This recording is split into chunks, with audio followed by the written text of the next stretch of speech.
Yeah. Sabi nga ng isang kaibigan ko, sa kaibigan ko lang, alam mo, kuminsan nahiya na ako, Mayor, sabi niya. Mga kasamahan ko, hindi na gumagamit ng cash vault eh. Ginagamit na nila room vault. Kwarto na. Kasi hindi mag-hasya. Eh, di limpak-limpak po yung kinikita ng mga kurakot pala. Billions.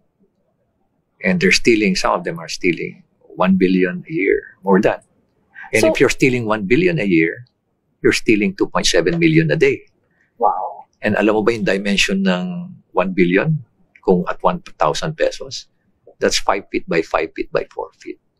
Na pera. Yes, feet. So parang ganito po, itong kinakaupuan natin ngayon. Ganyan karami po yung perang ninanakaw. More than pa. Dati-rati akala nila kasi millions lang ang ninanakaw eh. No, it's not. It's in billions. Bilyones po. Dahil sa inflation rate, tumaas din po yung ninanakaw nila. Yeah. Sabi nga ng isang kaibigan ko, sa kaibigan ko lang, alam mo, kuminsan nahiya na ako, Mayor, sabi niya. Mga kasamahan ko, hindi na gumagamit ng cash vault eh.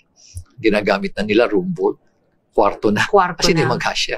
Ang gagawin nila, bibili sila ng mamahaling condominium unit. 2 to 3 to 4 bedrooms. Tapos yung isang bedroom, ko-convert nila into a room vault.